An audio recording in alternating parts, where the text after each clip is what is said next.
Se tem algo que foi dito aqui hoje, desde a primeira adoração, o irmão aqui falou pela manhã, que nós somos seres musicais e fomos criados para a adoração. O William falou sobre uma entrega. Na adoração aqui, o Johnny ministrou uma adoração, falando sobre o amor. A pregação falou sobre uma entrega. Existe um registro oculto de Deus dentro do homem caído. Adão andava em plena comunhão relacional com Deus no jardim. Ele ouvia os passos de Deus no jardim, porque Deus vinha na viração do dia ter com o seu filho, ter com a sua criação. Após a queda, Deus pergunta para o homem: aonde estás? E Adão fala: eu ouvi os seus passos no jardim, então eu tive medo e me escondi. O que antes era algo natural para o homem ter relação com Deus, agora se torna um objeto do desconhecido, porque eu temo o desconhecido. A criação revela Deus, não como num aspecto salvífico. Isso é teologia geral, Romanos 1. O homem tinha a consciência de um Deus revelado sobre ele, mas com a queda, Deus passou a ser como se fosse algo estranho para o homem. E o homem caído, ele tem esse registro oculto dentro dele. É por isso que o homem sempre busca um contato com o transcendente, um contato que transcenda essa existência. É por isso que o homem, ao decorrer da história, criou para si outros deuses. É por isso que surge a mitologia grega. O homem passa a adorar e ele precisa que a vida dele funcione. E aí ele começa um ritual de adoração e começa a surgir os deuses que fazem a vida do homem funcionar. Surge um Deus para o rio, um Deus para o sol, um Deus para a beleza, um Deus para a fertilidade, um Deus para a colheita, um Deus para o plantio. Tudo o que o homem faz nessa terra é para gerar uma adoração. A sua atitude diária, a sua liturgia diária é uma forma de adoração. E a sua maneira de viver cotidianamente, dia após dia, tem cantado uma canção. E essa canção tem falado mais sobre quem? Sobre os amores a qual nós precisamos voltar, sobre os amores a qual o homem criou para si mesmo, ou ela tem anunciado o Criador? O que a canção do seu dia a dia tem anunciado? A sua vida é uma canção profética. Da hora que você acorda até a hora de você dormir, você está entoando uma adoração.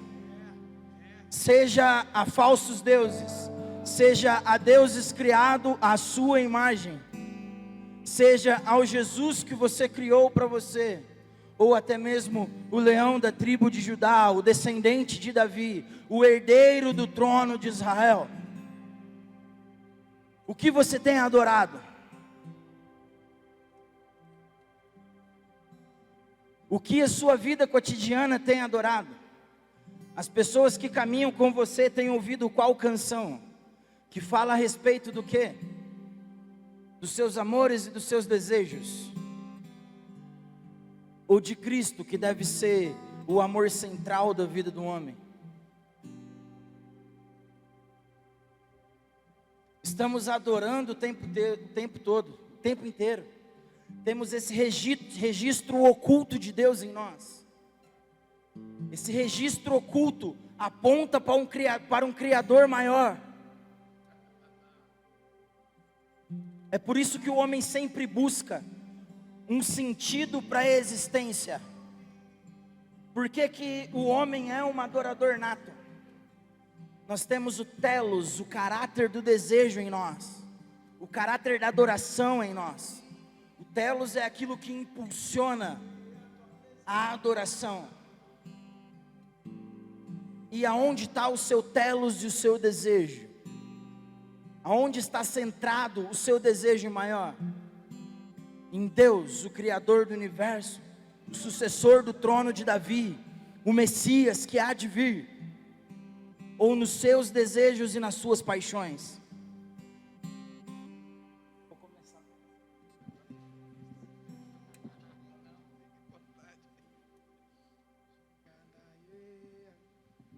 Essa palavra sobre voltar ao primeiro amor, ela diz muito a respeito disso, a respeito de uma adoração, a respeito de um culto, de uma adoração levantada a Deus ou a alguém o tempo todo. A igreja de Éfeso, como nós vimos com a palavra do William, era uma igreja que tinha as obras corretas, era uma igreja que ela permanecia, ela perseverava nas suas obras, mas em um determinado momento ela faz uma curva para um lado e ela se distancia daquilo que seria o ponto central, ou daquilo que deveria ser o foco, daquilo que deveria ser o centro.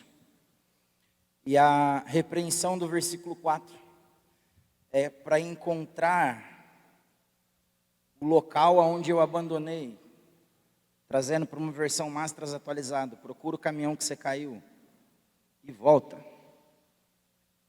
porque há um caminho a ser trilhado. Eu quero ler o trecho de um livro chamado Relacionamento de Aliança, e você vai ver que tudo que foi adorado aqui, desde de manhã até agora, e tudo que foi pregado desde a mensagem do William e do pastor que estava ministrando aqui à tarde, os assuntos se conectam. O William terminou falando de um amor utópico, né? De uma utopia de amor que o ser humano tem como uma utopia de vida.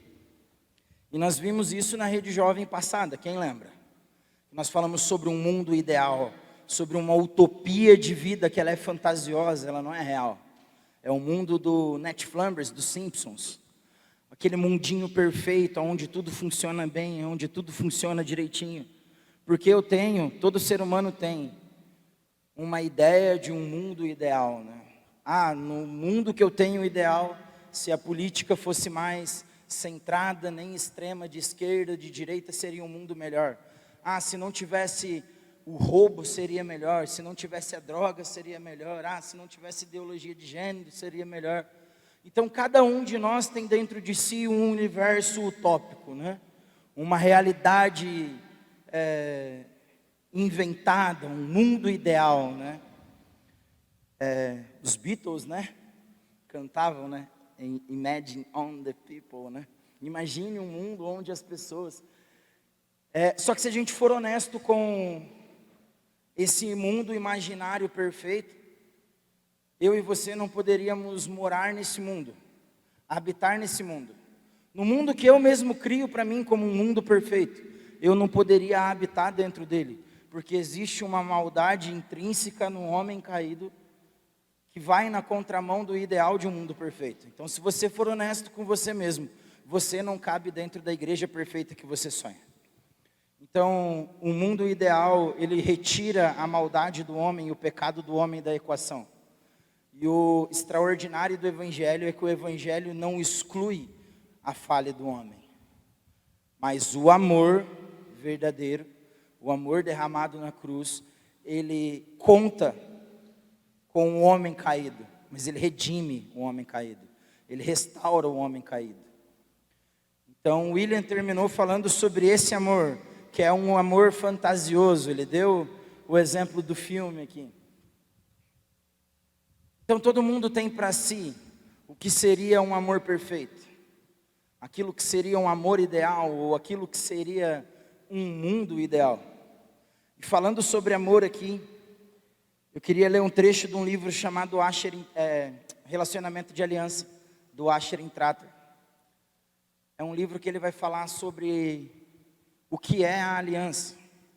Aí entra tanto num aspecto cristão, de uma aliança com Deus, como de uma relação entre amigos, uma aliança de amigos, uma aliança conjugal, uma aliança fraternal. E ele traz uns princípios que, Cada capítulo é um tapa na cara, assim, é um livro muito bom de você ler, assim. E um trechinho dele diz assim: o exemplo de Jesus é dar a vida pela humanidade e deve ser um referencial para todas as nossas interações do dia a dia. Então, o referencial de Jesus de dar a vida pela humanidade, isso deve ser um referencial que eu e você devemos imitar diariamente na nossa relação com outras pessoas. Se o ato de dar a própria vida deveria ser imitado, de alguma forma, tudo que fazemos deveria afetar diretamente a vida do outro. Cada uma de nossas ações deveria refletir um aspecto do grande amor de Jesus, um aspecto do amor da cruz. Se esse é o padrão que nós deveríamos imitar, e nós deveríamos andar diariamente, levantando essa adoração sobre a sociedade, por que que eu e você não desfrutamos disso, e não vivemos o nosso dia levantando essa adoração? Justamente por aquilo que eu comecei falando antes disso. Do homem caído, que traz uma ressignificação do que é o amor, e traz uma ressignificação do que é a visão do mundo. A cosmovisão de Adão antes da queda, ele vivia um mundo a partir de Cristo, onde o relacionamento com Cristo era o principal no seu dia, era o principal a ser vivido. E aí, após o homem, após a queda, o que acontece com o homem? Ele passa a ver o mundo a partir do seu umbigo. Surge aqui a egolatria, né? A adoração ao eu, a adoração ao ego, né? Pode falar que o narcisismo surgiu aqui também. Porque quando o homem percebe que está nu, o que ele faz é correr para a moda. Ele faz uma roupinha para ele, para cobrir a nudez e a vergonha. Não é? Por quê? Porque quando o homem vê que ele está nu, automaticamente há um desejo de esconder a sua nudez. Há uma revelação, lembra que eu falei do telos, que é o centro do desejo?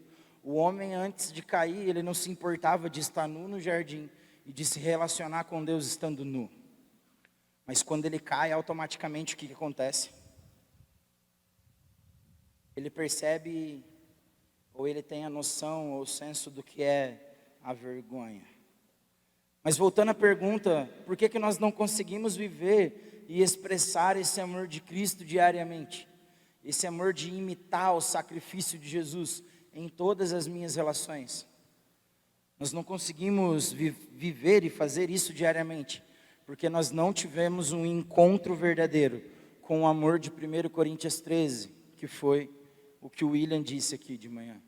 Se você não teve um encontro com o amor de 1 Coríntios 13, provavelmente você ainda não teve um encontro verdadeiro. Verdadeiro, legítimo, com o Criador de todo o universo. E o pastor falou à tarde aqui, esqueci o nome dele, sobre fazer loucuras, tem a ver com isso. Quando eu tenho um encontro com o amor verdadeiro, algo muda em mim e eu começo a agir de uma forma aparentemente louca, de uma maneira como eu nunca vivi antes. E aí algumas coisas bizarras começam a acontecer. Uma das coisas bizarras que aconteceu comigo, por isso que eu subo no púlpito descalço, 99% das vezes. Porque um dia eu entrei dentro da igreja de calça jeans, bota, e Deus falou para mim, retire as suas botas porque esse lugar é sagrado. Foi quando eu entrei pela igreja, na porta. E aí eu tirei a bota correndo, falei, nossa, que loucura é essa, estou ficando doido. Deus falou isso aí para Abraão, mas ele estava, para Abraão não, para Moisés. Mas ele estava repetindo isso para mim. E aí eu fiquei o culto todo descalço, eu não subi para fazer nada, eu não fiz nada, eu fiquei descalço. E aí no final do culto eu fui calçar minha bota, Deus disse, por que você está calçando sua bota? Eu falei, bom, eu estou saindo da igreja e aqui é um lugar santo. Ele falou, pois é, mas a minha presença está em todos os lugares, eu sou onipresente. Logo, todo lugar que aonde eu estou carrega uma santidade. Eu falei, vixe, nunca mais vou andar calçado. E eu fiquei aproximadamente 2 meses andando descalço, em Londrina. Imagina, esse povo olhava para mim e não me chamava de louco. Qualquer lugar, banco, calçadão, shopping, trabalho, qualquer lugar. Meu pé criou uma casca, parecia o asfalto por baixo. E um dia eu fui sair de casa, Deus falou, pode colocar um calçado, está tudo bem. Eu falei, tá bom. Coloquei o calçado e continuei a vida normal, como se nada tivesse acontecido. Loucura para alguns, o que mudou na minha vida? Não sei. Eu só obedeci aquilo que me veio. Quando veio, eu fui em frente.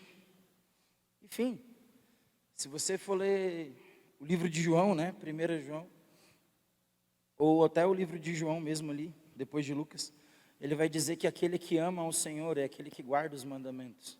É aquele que guarda a palavra, guarda aquilo que Deus diz. E aquele que não guarda a palavra, não guarda os mandamentos, não guarda aquilo que Deus disse, não obedece aquilo que Deus disse, logo ele é o que não ama. É um testemunho da Bíblia. Mas aonde eu quero chegar com toda essa questão, e eu já vou voltar a falar do amor, vai ficar meio confuso, mas no final tudo faz sentido. É que antes de um encontro com Jesus, o nosso amor ele é totalmente deturpado. Por quê? Porque o homem passou a ressignificar o sentido do mundo e ressignificar também aquilo que significava amor. Então, o Novo Testamento ele é escrito no grego e tem algumas palavras para amor no grego. A primeira que eu quero falar é o amor storge, que o C.S. Lewis trata no livro Os Quatro Amores. Falando nisso, tem algumas coisas que você como cristão não pode deixar de fazer. Conhecer C.S. Lewis, conhecer o Tolkien, ler Nárnias e ler ou assistir O Senhor dos Anéis e os Hobbits. Se você não fez isso ainda, pode ter um grande indício que talvez o Evangelho não tenha te alcançado. Brincadeiras à parte, mas é por que eu digo isso? Tudo que eles fizeram foi com o telos no local correto, foi com a adoração e o louvor, o desejo no local correto, posicionado no local correto. C.S. Lewis não escreveu um livro tentando ser um apologeta da fé cristã, e mesmo assim o livro que ele escreveu para que ele compreendesse melhor o que é o Evangelho, se tornou um dos grandes livros que nós temos hoje em defesa da fé cristã, que é o cristianismo puro e simples. E o que o C.S. Lewis fala no livro sobre os 4 amores?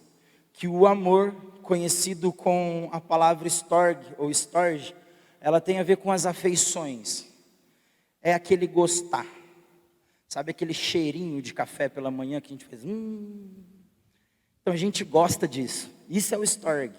Para alguns cristãos viciados, o cheiro de café é bem-vindo a qualquer hora do dia, não é? Mas o storge é isso, é aquela camiseta velha que você gosta de usar, aquela bermuda furada que você não abre mão, aquele chinelo batido que você tem aquele apreço, um cachorrinho, um pet, um gatinho. Isso você gosta, isso é o storge. Você cria uma afeição, né? Isso é simplesmente o gostar. Então, entendido que o storge é apenas uma revelação, é uma afeição de gosto. É aquilo que eu gosto. Eu tomo Guaraná Antártica porque eu gosto mais e tenho mais afinidade com Guaraná Antártica do que a Coca-Cola. É um exemplo. Não gosto nenhum dos dois, prefiro água com gás com limão. Mas é um exemplo que cabe. Então ela é apenas um gostar. Eu utilizo tal caneta ou tal lápis para eu desenhar porque eu gosto mais desse grafite, porque a textura desse... Então é simplesmente esse gostar, é essa afeição simples. A segunda palavra que os gregos utilizam para falar sobre o amor é o amor filéu, ou amor filia, que aí já tem a ver com uma amizade. E essa amizade, ela é totalmente diferente do gostar. Na verdade, ela não tem nada a ver com o gostar. O gostar é apenas uma questão de afinidade, de uma afeição superficial. A amizade não. A amizade, ela se dá quando se constrói algo. Sabe por que tem muita gente que tem dificuldade de fazer amizade? É porque são pessoas que ainda não tiveram uma revelação da sua identidade e por não conhecerem quem são, não caminham para canto algum. Ou não caminham para um objetivo, não trilham uma jornada, não estão indo para um local específico, não estão caminhando dentro de uma missão. Quando você tem a revelação da sua identidade e caminha para um local específico, você sabe para onde você está indo, você encontra pessoas ao longo do caminho e ao longo da jornada que vai se identificando com a sua história e com o seu objetivo, e aí você começa a caminhar junto. E aí você começa a caminhar lado a lado, trilhando uma jornada, trilhando uma história. E aí quando você luta com alguém, quando você sangra por alguém, quando você faz um esforço além por causa de uma pessoa, isso começa a gerar um laço de familiaridade que o amor estorgue, que é só aquela afeição de gostar, não tem. Tem pessoas que são tímidas e têm dificuldade de fazer amizade. Isso é verdade. Mas tem pessoas que não são tímidas também e simplesmente não conseguem construir laços de amizades mais profundos, mais intensos, porque elas preferem ser rodeadas por pessoas que ela apenas gosta, que apenas curte o mesmo gosto musical, entende? Não está caminhando para um canto nenhum. É uma relação de amizade doentia. Na verdade, nem é amizade, né? É uma relação de afeição doentia. Eu me cerco de pessoas que eu gosto e não vão me prejudicar. Eu me crio esse círculo para eu me sentir mais seguro. Só que o exemplo de amizade, do amor filéu, para usar, né, seguir o mestre aqui que falou do Senhor dos Anéis, o William de Manhã, o que se constrói com a amizade do Sam e do Frodo. No início eles estão no condado, vem o Gandalf e fala sobre um levante das trevas, e fala sobre um anel, fala sobre uma magia, fala sobre algo, e o Frodo precisa sair e ir até Valfenda carregando o anel. E aí nisso o Sam já está escondidinho atrás da janela de noite, o Gandalf descobre, e ele sai junto nessa jornada. Então eles já eram amigos do condado, e eles iniciam uma jornada. Para quem não assistiu O Senhor dos Anéis, o Sam, ele é baixinho, ele é gordinho, não tem nenhum aspecto de luta ou de valentia, vive dentro do condado, no seu mundinho, onde tudo acontece, onde não tem nenhum perigo. Mas quando ele começa a caminhar a jornada do Frodo e a auxiliar o Frodo a carregar o anel, na primeira oportunidade que ele tem, quando os Cavaleiros das Trevas vêm, o que o Sam faz? Vai e puxa o braço que o Frodo está colocando um anel, impedindo que ele colocasse um anel e fosse descoberto. Pouco tempo depois, quando ele está no pub do pônei saltitante, o Frodo é recolhido pelo Passo Largo, e aí entra o Sam com um pedestalzinho, tentando defender o seu amigo. Isso é a amizade. A amizade faz com que às vezes você se coloque em situações delicadas ou até arriscadas em prol do outro. Então, o amor de amizade da filia, ele é isso, ele traz um vínculo familiar que o storge ou apenas o gostar não traz.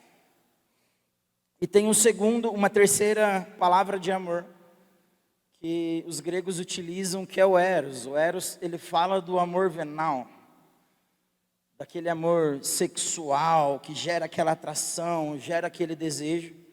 Só que além da atração sexual e do desejo sexual, o C.S. Lewis fala que o eros é o que movimenta o homem por conta do seu desejo. Então, o relacionamento de Deus, o amor de Deus, Deus é um Deus relacional e pactual. Ele é um amor totalmente equilibrado. E o homem, após a queda, as afeições, os amores dele, são totalmente deturpados. Então, como que é a minha medida de amor? A medida do homem. O homem passa a amar quando ele tem falta. Quando eu me sinto sozinho, eu preciso de alguém. É o desejo de possuir. O eros tem a ver com isso. Sabe quando você come uma sobremesa, você tem uma afeição pelaquela sobremesa. E aquela afeição é o storge, certo? Só que aí quando você não tem o equilíbrio do eros, o seu desejo ele é alavancado lá em cima e você tem uma compulsão por comer determinado doce. Vamos falar bolo de cenoura com chocolate. E aí você é consumido por aquilo e dali surge, não, esse é o meu doce favorito, esse é o meu bolo favorito. Por quê? Porque eu desejo isso. E uma prova de que o amor do homem é um amor deturpado, dentro do eros, o livro Relacionamento de Aliança vai falar sobre isso também, é que eu posso chegar e dizer para minha esposa, eu te amo. E o eu te amo que eu estou dizendo para ela, por mais que ele seja movido de boas intenções, ele é carregado de uma deturpação. Por quê? Porque eu ainda não tenho um corpo glorificado igual o de Cristo, onde as afeições serão extremamente perfeitas. Então eu olho para ela e eu falo, eu te amo, mas a minha medida de expressar amor por ela passa pelo meu desequilíbrio das afeições ou dos amores. Eu digo, eu te amo, mas é um eu te amo totalmente egoísta. Porque não é eu te amo pela essência do que você realmente é. É um eu te amo porque eu gosto de estar com você. É um eu te amo porque estar perto de você faz com que eu me sinta melhor. Então não é um amor que visa, entre aspas, uma mão dupla. O amor do homem pelo eros e pelo desejo, ele é o amor de uma mão que só vai. É aquele exemplo que eu disse da flor. Nossa, que flor linda, eu amo ela, eu amo esse cheiro. Mas ao invés de eu a deixar lá plantadinha, bonitinha, eu vou e corto que eu quero levar para minha casa. Porque eu amo ela. Só que esse amor possessivo e doentio vai fazer com que ela morra.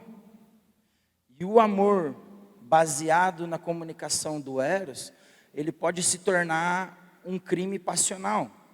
O que é um crime passional? É quando eu amo tanto, é quando eu desejo tanto, que em nome desse amor eu mato ou eu morro. Então eu a amo tanto, que mesmo eu sufocando ela querendo sair dessa relação, não, eu prefiro matá-la do que ver ela com outro. Ou eu mato em nome, entende? Essa é uma deturpação do amor. Essa é uma deturpação do desejo humano. E como a gente falou no começo sobre aquela questão de sermos adoradores natos, tudo aquilo que nós fazemos no nosso dia a dia expressa uma adoração de acordo com o nosso desejo. Eu posso estar dizendo amar o Deus correto com a afeição do amor errado. Eu posso estar dizendo que eu amo Jesus, mas eu amo Jesus baseado no desejo daquilo que eu não tenho. Eu amo Jesus porque Ele pode proporcionar para mim algo que eu não posso alcançar. Então o meu amor por Jesus, ele não é puro e limpo, a ponto de eu amar Ele por quem Ele é, pela essência de quem Ele é. Mas eu amo Ele porque eu sou movido de um desejo de querer conquistar algo que eu não tenho. Eu posso me relacionar com um Jesus criado à minha imagem, na minha caixinha, apenas porque Ele está caminhando a minha jornada comigo e Ele me auxilia para passar nos momentos de dificuldade. Então, porque Ele é um bom parceiro de caminhada, eu caminho com Ele porque eu vou conseguir chegar onde eu quero. E o Evangelho não tem a ver com uma vida criada à minha imagem. Deuses criados à imagem do homem são os deuses da mitologia grega. Então, como que eu faço para saber se é a medida do meu amor, ou se o meu amor por Cristo, eu estou baseado eles na forma de amor, o meu amor é fundamentado na maneira de amar correta, ou eu estou me relacionando com Cristo de uma forma deturpada? Para isso a gente precisa ir para os textos que foram lidos já aqui hoje, de 1 Coríntios, o que foi citado sobre João, e fazer ali uma análise. Uma outra palavra utilizada para amor, que daí já é um amor centrado e um amor equilibrado, que dentro da caminhada cristã, da jornada cristã, nós tratamos como um amor divino, é o amor ágape. Mas ao contrário de algumas definições do dicionário, o ágape não é aquele amor que ele tem a obrigação de amar. Ele é aquele amor que surge de uma forma natural e honesta. O ágape, ele é o jardineiro do bosque das afeições do ser humano. Então nós temos várias arvorezinhas de desejos, de afeições, de coisas que nós gostamos. E é o ágape que poda todos esses amores e esses desejos e diz até aonde o estorgue deve ir. Então você que é a afeição do gostar, você deve ir até aqui. Já viu aquelas pessoas, e a minha irmã é uma delas, que tem um animal, e aí ela trata aquele animalzinho com um valor de um ser humano?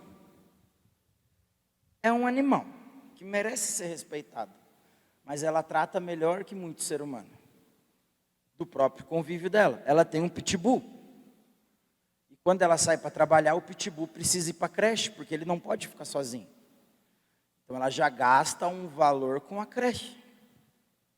Eu conheço uma mulher lá em Londrina que ela tem aqueles cachorrinhos de gripe alemã, o Splitz alemão lá. Ela gasta R$2.000 com aquele cachorro por mês. Por que não adota uma criança? Entre pet shop, veterinário, creche e spa, ela gasta esse valor mensal. Então, o que vai dizer para o Storg? Você gosta, mas esse gostar não pode transcender o valor de gostar de um ser humano igual a você, é o ágape. O ágape vem e poda o Storg. O que vai impedir que o Eros cometa um crime passional é o ágape. O ágape vai vir e vai dizer: daqui você não passa, esse aqui é o seu limite. Sabe quando, quem tem irmão, mais irmãos do que? Levanta a mão, sim. Sabe quando você sai de casa, tá tudo bonitinho? E aí você volta, seu irmão mexeu no seu quarto, ou mexeu nas suas roupas, ou pegou alguma coisa que você não queria que mexesse? Você não fica bravo com aquilo? Então, é o amor ágape que vai dizer para você, o gostar não pode ser maior do que a afeição que você tem pelo seu irmão. Então você não pode brigar com seu irmão, porque seu irmão pegou apenas a camiseta que você gosta. É o ágape que vai colocar limite nessas medidas de amor. E o ágape na Bíblia, ele é caracterizado pelo amor de Cristo. O que fala lá em 1 João 3, em João 3,16? Porque Deus amou o mundo de tal maneira, não pereça. Isso. Então, quando Deus amou, o que aconteceu? Ele deu, ele se doou. Deus amou o mundo, então o que ele faz? Ele vai e doa o seu filho. Então esse é um amor de 1 Coríntios 13. É um amor que tudo suporta. É um amor que vai até o limite, até o final das consequências. E não é um amor irracional. É um amor totalmente racional, é um amor consciente do que está fazendo. Não é um amor que age na loucura. O amor que age na loucura é o amor movido pelo Eros, que pode ser denominado ou chamado também por paixão. Então, quando você está apaixonado, aí sim você faz loucura. Alguns filósofos vão dizer que a paixão, se você não tomar cuidado, ela te consome a ponto de te matar. Mas o amor de Jesus, ele não é assim. Ele é um amor que ele é equilibrado. Deus não criou o mundo porque ele sentia falta de algo. Amor eros. Eu estou me sentindo muito sozinho. Eu preciso de alguém para que eu compartilhe os meus amores, as minhas paixões, quem eu sou. Então, vou criar um universo aqui, os seres humanos, para que eu possa me relacionar com ele. Não. Deus criou o mundo não movido pelo que lhe falta, mas ele criou um mundo movido pelo que ele é. Ele não sente amor, ele é o amor em sua plenitude. Então, o amor de Deus relacional na Trindade, a paixão ou amor declarado entre Pai, Filho e Espírito Santo, transborda de alegria, e nesse transbordar vem a criação do mundo. E o homem cai e vira inimigo de Deus. E não tem, entre aspas, problema. Por quê? Porque o amor de Deus, que é um amor intenso, que é um amor galardoador, ele se enche de novo, se derrama, e o que acontece? Deus redime o homem caído. Então, quando a Bíblia fala que nós precisamos voltar ao primeiro amor, antes nós precisamos pensar um pouco do que é o amor. Qual é o amor que eu preciso retornar? Eu preciso retornar correndo para o desequilíbrio humano da queda, porque não ter as afeições equilibradas, não ter os amores equilibrados, vai fazer com que eu viva uma vida totalmente desequilibrada e uma vida totalmente compulsiva. Então eu preciso encontrar o equilíbrio. Por isso que o William leu aqui 1 Coríntios 13. Porque ali cita passo por passos do amor, de como é o amor, como é a medida do amor.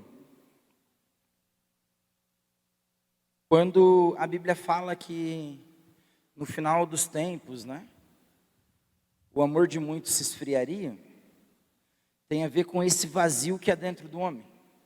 Por que o amor de muitos se esfriará? Porque o homem vai se mover sobre a terra, impulsionado pelo seu desejo deturpado, pelo seu vazio. E aí um animal tem mais valor do que um ser humano. Estava conversando esses dias no trabalho, e aí o Dudu falou assim: cara, Deus o livre fazer alguma coisa contra um cachorro. Hoje em dia dá menos BO você matar uma pessoa do que bater num cachorro na rua e a polícia vê. Por quê? Porque o homem caído, ele é desequilibrado nas suas afeições e nos seus valores morais. É por isso que no fim dos tempos o amor de muitos se esfriará, porque o homem vai ser impulsionado a viver pelo seu vazio, porque há um vazio dentro de mim. A Ju falou aqui agora há pouco sobre vencer os outros amores, porque há um vazio dentro de mim, eu preciso preencher esse vazio. E como eu sou um adorador nato, o que eu faço? Eu enfio o ídolo goela abaixo, eu enfio amores goela abaixo. Por isso que maratona série, por isso que fica aprisionado na frente de um videogame. Por quê? Porque eu preciso me preencher de algo, eu tenho um vazio e o desejo do meu coração é preencher esse vazio. Por isso que João Calvino vai dizer que o coração do homem é uma fábrica de ídolos.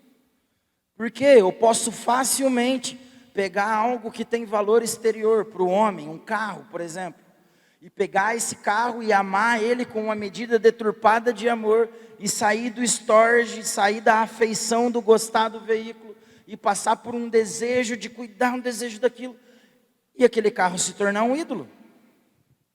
Isso é muito fácil de acontecer. Por quê? Por conta dos desejos desequilibrados, por conta da falta de organização das afeições. O Agostinho de Hipona, ele fala algo muito interessante, que nos escritos dele chama Ordo Amores, né? Que são as ordens e a organização de cada amor. E Agostinho, ele fala assim, que encontrar Jesus significa, entre outras coisas, que a sua vida afetiva, ela é reorganizada. E isso significa que passamos a ter devoções afetivas proporcionais aos bens que a gente tem, valoriza e aprova. Por quê? Porque quando a minha afetividade ela não é equilibrada, a minha devoção, o meu zelo pelo carro, ele é totalmente maior do que o valor que o carro tem. E quando a gente encontra com Jesus, o que acontece? Essa vida afetiva, ela é reorganizada, ela é equilibrada. E aí a minha devoção as coisas do meu dia a dia, ela passa a ser totalmente equilibrada. Então eu não amo mais o meu gato do que eu amo a minha irmã. Eu não amo mais o meu cachorro do que eu amo um morador de rua, por exemplo. Por quê? Porque há o equilíbrio das afeições. Porque o amor está organizado. Quando a Bíblia fala que a gente precisa voltar ao primeiro amor, é esse primeiro amor organizado de ordem amores que Agostinho cita. Nós precisamos encontrar esse amor equilibrado, esse amor que tem limite, porque esse é o amor verdadeiro de 1 Coríntios 13. Existe uma ordem de amor que ela dita o mundo aí fora. Abra sua Bíblia comigo em João. O mundo aí fora, ele é movimentado por um amor. Existe um amor que rege o mundo a qual vivemos. João 2. Estou com a Bíblia nova que eu estou fazendo leitura panorâmica. As páginas ainda estão grudando ainda. João 2,15.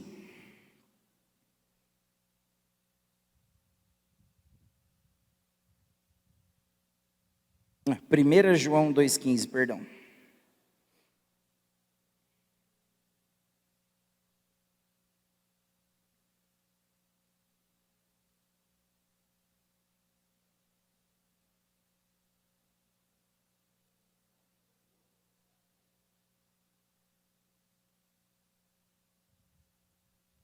Não amem o mundo, nem as coisas que há no mundo. Se alguém amar o mundo, o amor do Pai o quê? Não está nele. Porque tudo o que há no mundo, os desejos da carne, as paixões da carne, os desejos dos olhos, a paixão dos olhos, né? E a soberba da vida, ou a cobiça, não procedem do Pai, mas procede do mundo. O mundo é movido por qual desejo? Pelo desejo da carne, pela cobiça dos olhos, pela ostentação. Esse governo rege o mundo. Só que qual o problema de nós amarmos o mundo com essa medida de amor deturpada do homem? É que a gente cai em um fator excludente. Qual que é o fator excludente da palavra? E sempre que a gente encontrar um fator excludente na Bíblia, a gente precisa grifar, circular, colocar, que toda vez que a gente lê, a gente não pode passar desapercebido. O que que é? Se eu amo o mundo, ou eu amo como a forma que o mundo ama, o que que acontece com o amor do Pai? Ele não está em mim. Só que se o amor do Pai está em mim, o amor do mundo, ou o amor pelas coisas do mundo, não estão. Porque os dois amores não conseguem habitar junto. Então nós não podemos voltar ao amor do mundo. Movido pelas cobiças, movida pelos desejos, movida pela vontade dos olhos. Há 3 parâmetros que, se a gente for observar o pecado, ele carrega essas 3 estruturinhas. O que que ele é, aparentemente? Estético. É belo. O segundo aspecto é o quê? Ele desperta um desejo. Ele mexe com uma paixão. E o terceiro é o quê? Ele nos alimenta o poder, a ambição, a cobiça, a ganância. Então o pecado, se a gente olhar ele desde Gênesis para frente, ele vai ter essas perninhas. A gente vai conseguir identificar ele. Então a gente não pode cair nessa forma de amor excludente, né? A gente precisa viver na forma de amor ágape, né? Que é o amor que transborda a alegria eterna aonde Deus vive.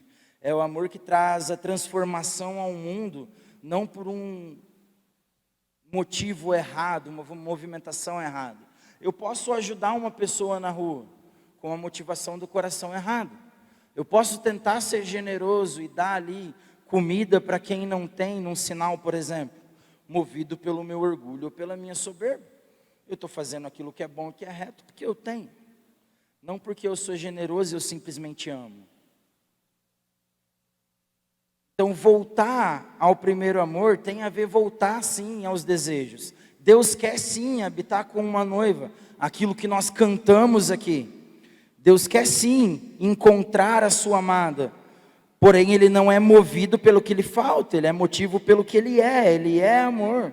E o amor dele, mesmo que a noiva não se encontre em um estado perfeito, Ele transborda do seu amor sobre ela, Ele capacita ela para que ela se torne um com Ele.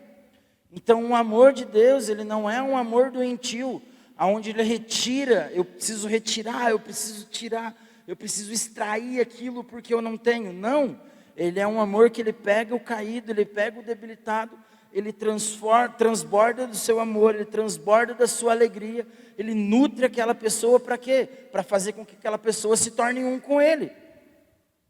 É isso que Jesus ora em João 17. Glorifica-me, assim como eu te glorifiquei, para que sejam um comigo, assim como eu sou um contigo, que eles estejam onde eu estou, porque, entende? Então o amor verdadeiro que nós precisamos voltar, é esse amor generoso, que ele não é baseado no meu desejo, mas é o amor que ele simplesmente transborda da alegria e da vida. É o amor generoso, é o amor que se dá. É o amor do jovem que eu citei aqui, que se explodiu naquela ponte para que o exército russo não chegasse na cidade. Então não foi um amor que ele precisava sugar alguma coisa.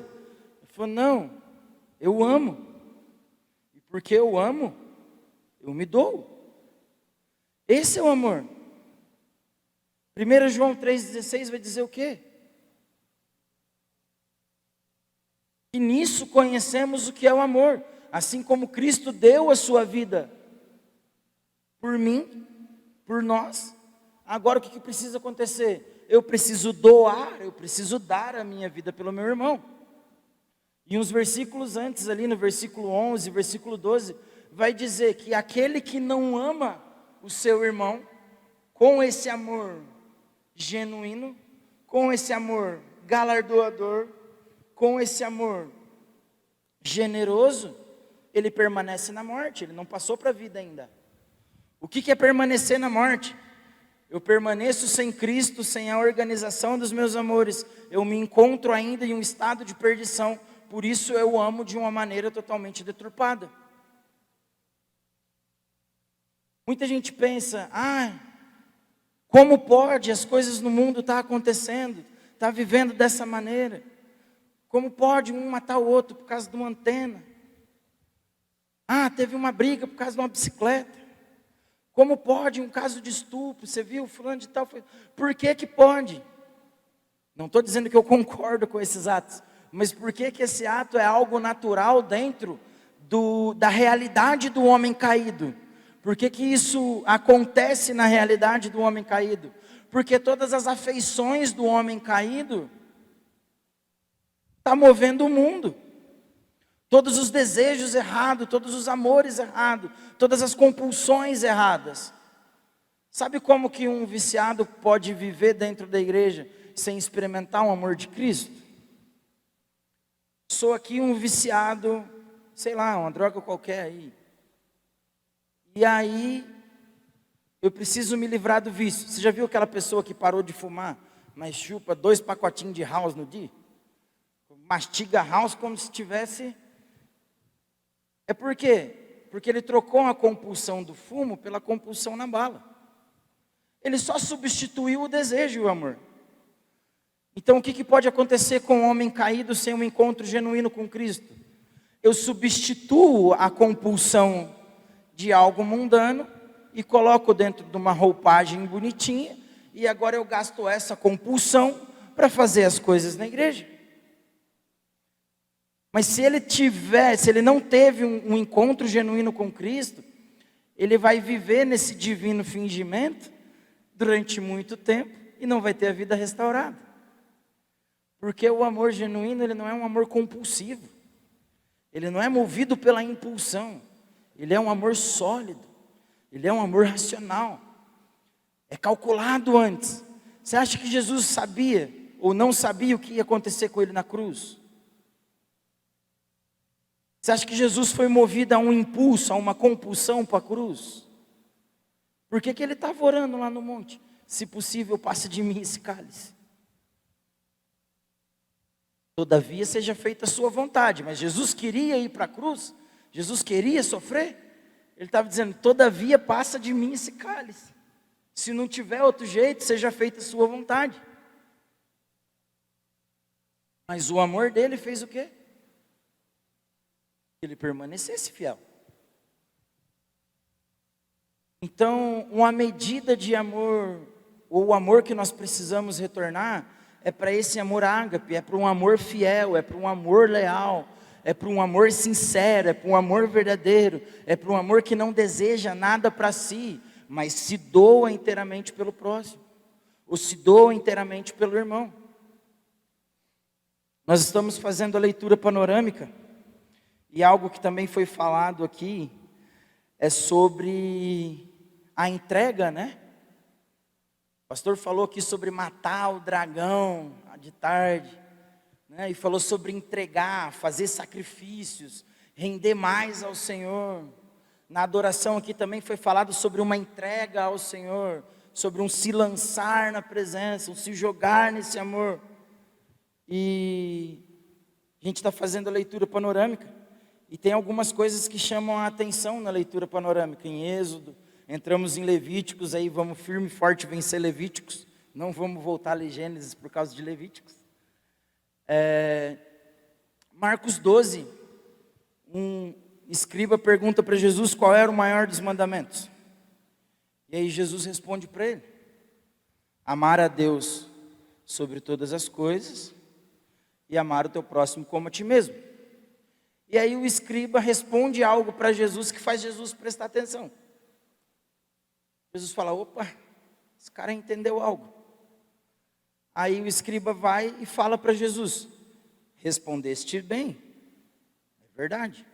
Aí ele vai ressaltar o amor a Deus, vai ressaltar o amor ao próximo, que era a resposta de Jesus, e aí ele acrescenta algo que Jesus não disse.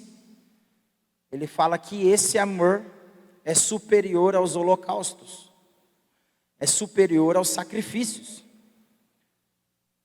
Aí Jesus fala assim, você entendeu, cara? O reino do céu está próximo de você. O reino do céu não está distante. Eu falei, cara, por que o reino do céu não está distante de um cara que falou que o amor ao próximo e o amor a Deus e o amor ao próximo é mais importante do que o holocausto, do que o sacrifício? Levítico 6 vai trazer os sacrifícios que os judeus tinham que fazer em todo o ritual. Eram 5 sacrifícios. Eu não vou citar os 5. O mais importante era o holocausto, porque era o incenso levantado a Deus em adoração. Só que antes de levantar esse incenso de adoração a Deus, o que o judeu precisava fazer? O sacrifício para expiação dos pecados. Por quê? Porque eu não posso chegar diante de Deus para adorá-lo sem resolver antes o problema com o pecado. Então o judeu tinha que colocar a mão sobre a cabeça do animal para criar aquela empatia, tendo a consciência de que o animal estava morrendo no lugar dele. E aí qual que era o papel do sacerdote no holocausto? Manter a chama acesa, a chama não poderia se apagar. Por quanto tempo? Por quanto tempo? Por favor. A chama nunca poderia se apagar. Levítico 6 vai dizer isso. Só que para a chama nunca se apagar, o que deveria ter sobre o altar? Sacrifício constante, entrega constante. Quer perceber quando um casamento está em crise? Quando alguém chega para conversar com o pastor ou confessar para um líder de célula, falar: o amor não está mais aquelas coisas, eu não amo mais, não é mais como era antes. Sabe o que essa pessoa está dizendo? Eu parei de me doar. E quando eu paro de me doar, a chama apaga. Quando eu paro de sacrificar, a chama apaga. O que mantinha a chama do altar acesa pelo sacerdote? O sacerdote tinha que alimentar a chama e essa chama não poderia se apagar. Por quê? Constantemente havia uma entrega sobre o altar.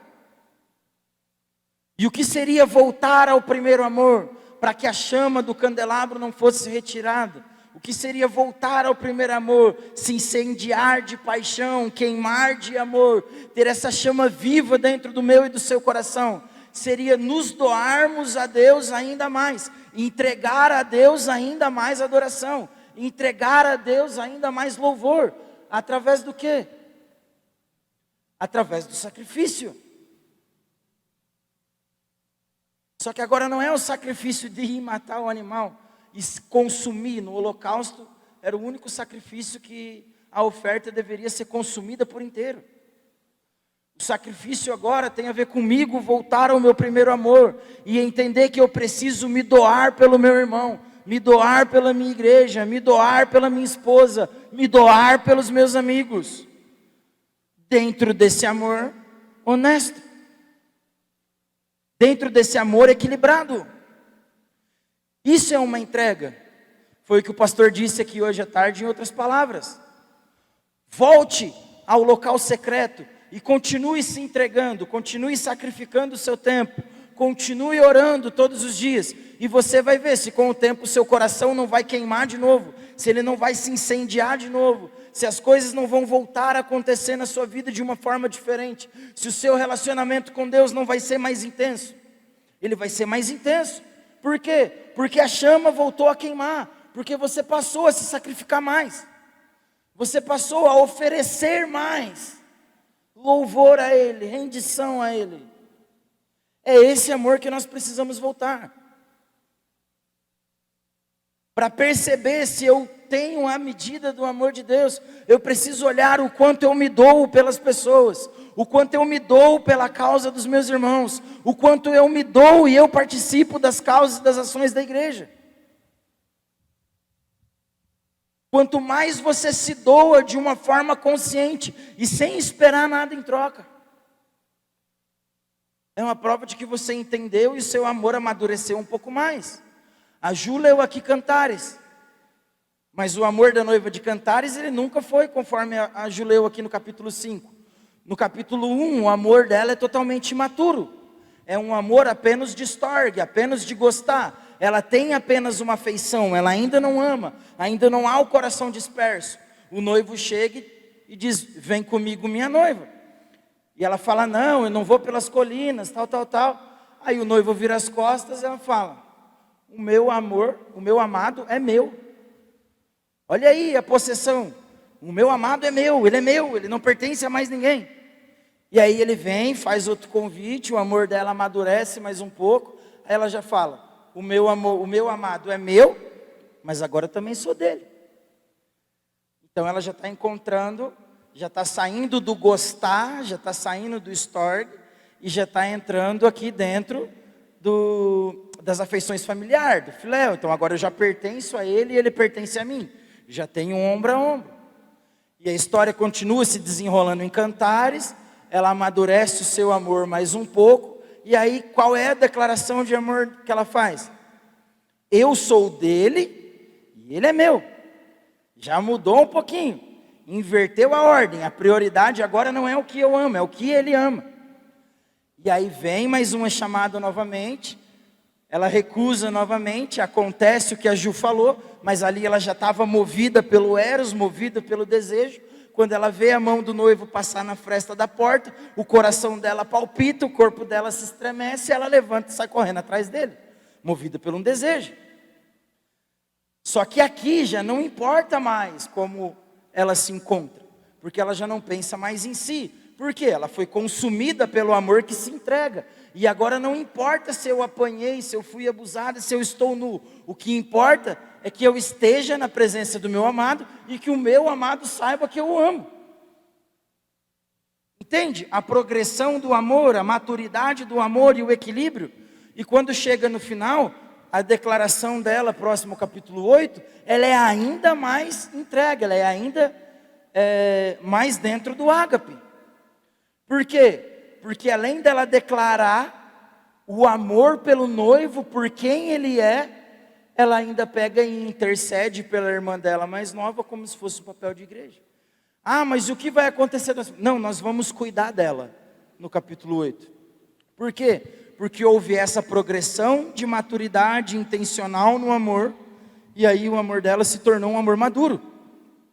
E é isso que Deus faz com a sua noiva. O deserto, a aflição, a angústia, ele não vem para ver o quanto você é bom, ele vem para medir o seu amor. Eu quero ver o quanto o povo me ama. Eu tiro do Egito da escravidão e eu conduzo pelo deserto. E aí o amor do povo fraqueja. Por quê? Porque era um Deus que eles já estavam aprisionados há 400 anos. Eles já não tinham aquela relação intensa dentro do Egito. Então era apenas aquela afeição. E aí vem a murmuração. Ah, porque não deixou a gente no Egito? Pelo menos a gente ia morrer perto das panelas com carne. E Deus vai, não, está no deserto, vou provar o amor, vai mandar carne, dá água, dá tudo. Por quê? Porque a intenção da provação no dia a dia é para Deus forjar para si essa noiva que foi falada aqui hoje à tarde, que Jesus vai vir buscar, uma noiva ataviada, uma noiva santa, sem mácula. Só que essa noiva, ela precisa amadurecer o seu amor. Voltar ao amor tem a ver com isso. Encontrar o ponto aonde eu deixei de me doar, aonde eu parti pelo meu amor, pela minha vontade, pelo meu desejo, e voltar a trilhar pelo caminho com a motivação correta, com o amor centrado no lugar. O amor de Cristo, ele não esperou algo em troca.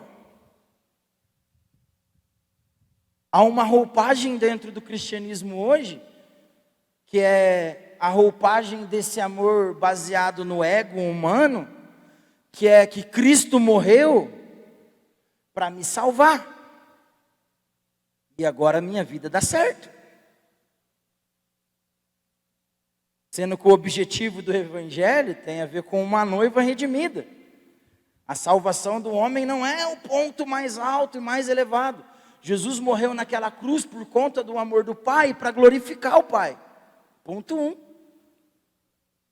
A salvação do homem é importante? Claro, estaria sendo hipócrita se eu dissesse que não.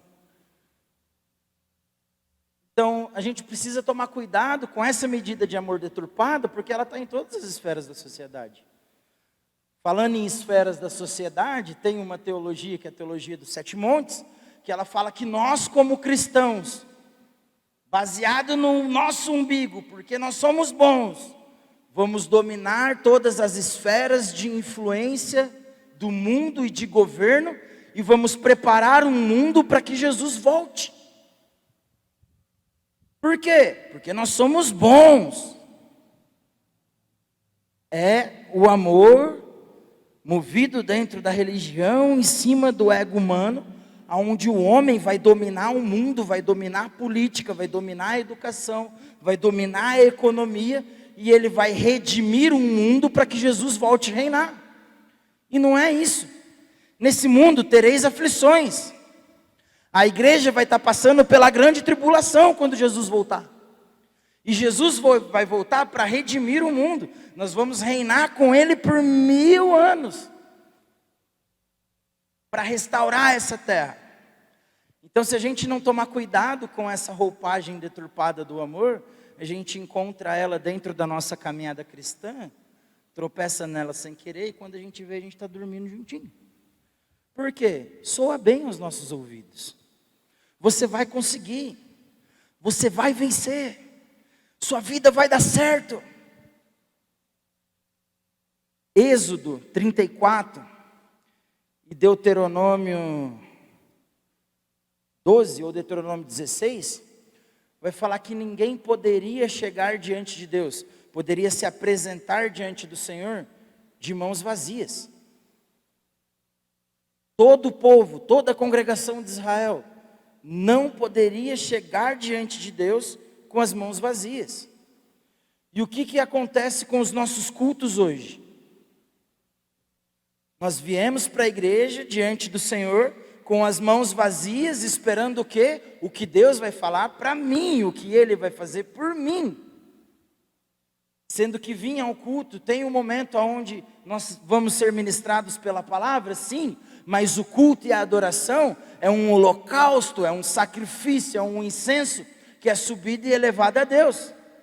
E aí nós chegamos na igreja com as mãos vazias diante do Senhor, não trazemos nada e ainda queremos retirar algo em troca, e aí o ministro aqui em cima precisa se matar para gerar um ambiente na igreja, para ver se a igreja se conecta, para ver se junto a gente passa a adorar a Deus de uma forma diferente.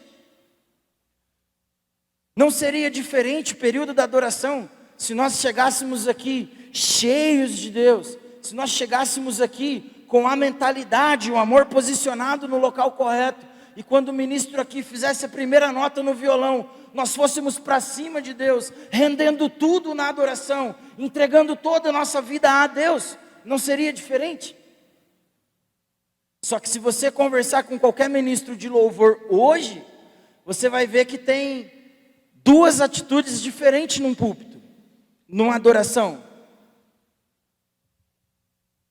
Num púlpito não, perdão, num público. Quando se canta sobre quem Deus é, hoje dentro das igrejas, não tem muito retorno. O ministro precisa forçar. Fecha o seu olho, fala ao Senhor palavras de amor.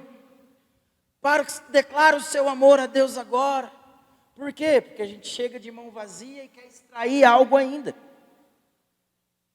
Só que quando a adoração muda, e aí Deus está quebrando as correntes, retirando as amarras, Deus está te curando, a igreja vem para cima. Por quê? Porque eu vim vazio, não tenho nada para entregar a Deus, e agora eu quero o que Deus pode me proporcionar. Uma medida de amor errada. Uma consciência de adoração baseada em uma estrutura de amor errada. Eu estou vindo adorar a Deus e render algo a Ele por aquilo que eu não tenho, por isso eu quero aquilo que Ele tem que vai mudar a minha vida. Se nós estivermos num culto, na adoração, nós começarmos a cantar sobre quem Deus é, sobre a beleza dEle, sobre como Ele é grande, sobre como Ele é santo e a presença dEle vir, querido, não precisa ninguém orar por cura que as pessoas serão curadas normalmente. Porque quando a presença de Deus vem, isso acontece de uma forma natural. O ministro não precisa interromper a adoração para falar que alguma coisa está mudando. Porque a presença de Deus vem, e quando ela vem, ela muda tudo. Por quê? Porque o seu amor, como C.S. Lewis diz, é como uma carreta sem freio que encontra o homem subindo. Quando o amor de Deus vem e Ele desce sobre um lugar, não tem como as pessoas continuarem vivendo da mesma maneira. Por quê? Porque o amor de Deus transforma tudo, ressignifica tudo, muda todo o sentido de vida. E a pergunta é, como você tem vindo para a igreja hoje? O que você carrega quando você sai de casa para vir para um culto?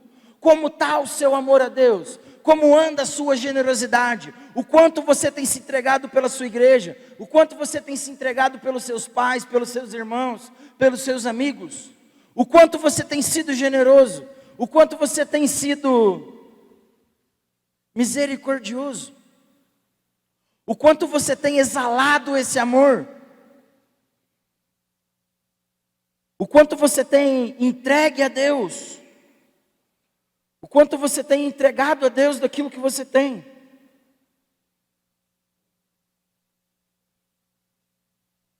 Voltamos ao início. Somos adoradores. Precisamos estar com o nosso amor posicionado no local correto e nos doarmos à causa do Evangelho. Não precisamos defender o Evangelho a unhas e dentes. Se eu não me engano, foi Spurgeon que disse que ele é um leão faminto e enjaulado. A gente só precisa abrir a jaula, o Evangelho se defende sozinho. Mas até onde estamos amando, a ponto de permitir que o amor que eu sinto por Deus molde a minha vida e eu abro mão das minhas vontades, dos meus desejos, para viver a vontade dEle? O quanto eu tenho amado? Essa é a pergunta. O quanto eu tenho me entregado diante do Senhor? Essa é a pergunta. O quanto o meu dia tem adorado o Deus que eu digo servir? Tem um livro do James K. Smith, um livro fantástico chamado Você é Aquilo que Ama. Quer entrar em crise sobre essa questão de amor, lê esse livro. Depois, para dar um upgrade na crise, lê Deuses Falsos, do Timothy Keller. Você é aquilo que ama. Ele vai basear que toda a estrutura de quem você diz que você é por causa de um ato e um ritual litúrgico de adoração. Então você não precisa dizer para mim o quanto você ama a Deus. Se eu passar uma semana na sua casa, da hora que você acorda, acompanhando sua rotina diária, o que você faz antes de tomar café, o que você faz logo depois que você acorda, qual é a primeira atividade do seu dia, como você lida com a sua agenda, é só observar como você vive no seu dia a dia, que eu vou saber o que você ama. E nesse livro ele fala algo surpreendente, que se nós formos honestos com nós mesmos, dentro da nossa liturgia diária, se colocar em um grau de importância, Jesus não entra nem no top 5. Jesus não entra nem no número 5. Por quê? Porque encontramos algo que nós amamos mais que Ele, porque nos satisfaz de uma maneira. Aonde você tem buscado a sua satisfação?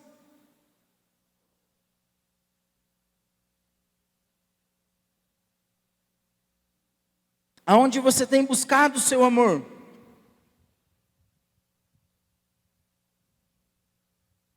Essa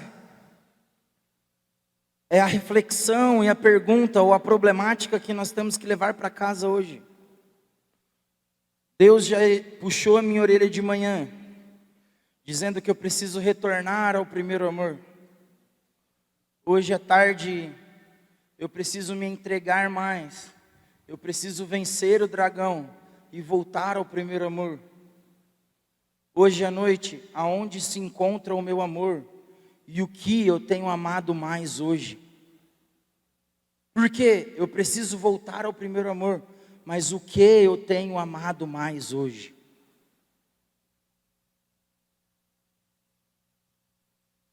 Faça uma varredura na Bíblia,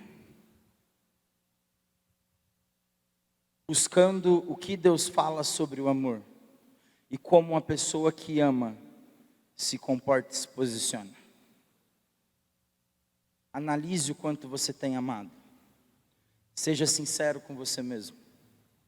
A minha oração é para que as nossas afeições não nos matem e nem morram. É a frase de abertura de C.S. Lewis do livro Os Quatro Amores. Pai, que as nossas afeições e os nossos amores sejam equilibrados e ordenados pelo Teu amor, Senhor. Que a maneira como você ama seja a maneira como nós iremos caminhar no nosso dia a dia, Senhor. Que a sua forma de amar seja a nossa maneira de amar, Senhor. Não queremos ser igual ao povo que dizia que te amava de boca, mas o coração estava distante. Queremos ter as nossas afeições, Senhor. Queremos ter o nosso coração e o nosso telos, o nosso alvo de desejo centrado em Ti. Que você seja, Jesus, o nosso maior desejo. Que o nosso coração venha Te amar mais, acima de tudo, Senhor. Acima de todas as coisas. Que o nosso amor seja equilibrado, seja polido e seja lapidado a sua forma de amar, Senhor. Que nós possamos imitar o seu amor nas nossas relações diárias, Senhor. Um amor que se doa. Nós não conseguimos sozinhos, Senhor. Somos dependentes de Ti, dependentes do Teu Espírito, Pai. Por favor, Senhor, nos permita viver esse amor. Continue nos guiando à maturidade do Teu amor, Senhor. A maturidade do Teu amor, Senhor. Eu te agradeço, Deus, pela vida dos meus irmãos. Eu te agradeço porque hoje nós fomos expostos à verdade do Teu Evangelho durante todo o dia, Senhor. Porque podemos Te adorar com adorações verdadeiras e genuínas, Senhor. E eu oro para que tudo isso que nós levantamos a Ti hoje, tudo aquilo que o Senhor provocou em nós hoje, faça com que o nosso coração e a nossa mente seja marcada por isso, Senhor. Seja ferida por isso, Senhor.